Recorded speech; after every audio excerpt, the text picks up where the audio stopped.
آپ صلی اللہ علیہ وسلم کے پاس عام طور پر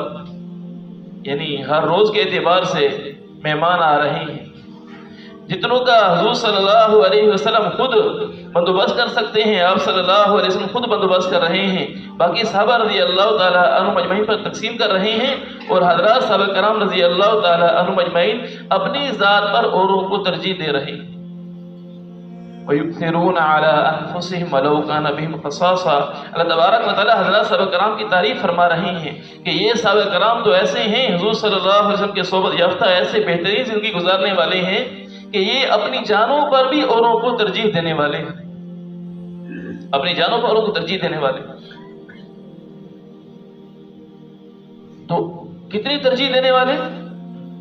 ایک صحابی رضی اللہ تعالیٰ عنہ اپنے ساتھ ایک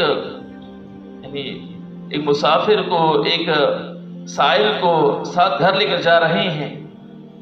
اور گھر لے جا کر اپنے بچوں کو بھوکا سلا رہے ہیں، اور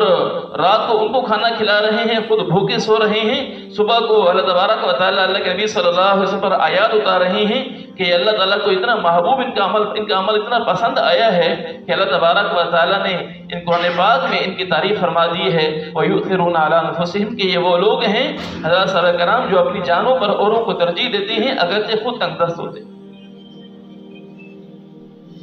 تو اگر ہم اوروں کو اپنے اوپر ترجیح نہیں دے سکتے ہیں، کم سے کم ضروریات کے اعتبار سے نہ صحیح اپنی خواہشات پر تو اوروں کو ترجیح دے سکتے ہیں۔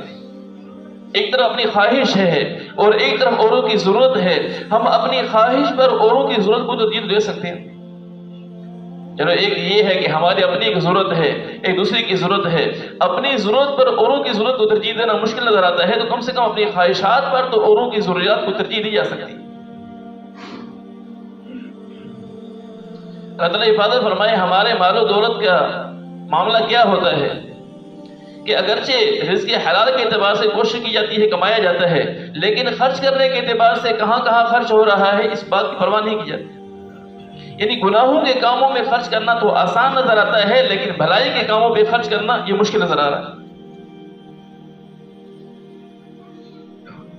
یعنی شادی بیاہ کو دیکھا جائے اور دوسری خرافات کو دیکھا جائے، وہاں مال کتنا زیادہ ضائع ہو رہا ہے۔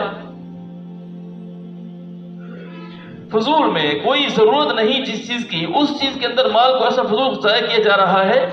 صرف لوگوں کو دکھانے کے لیے کہ لوگ یہ کہیں۔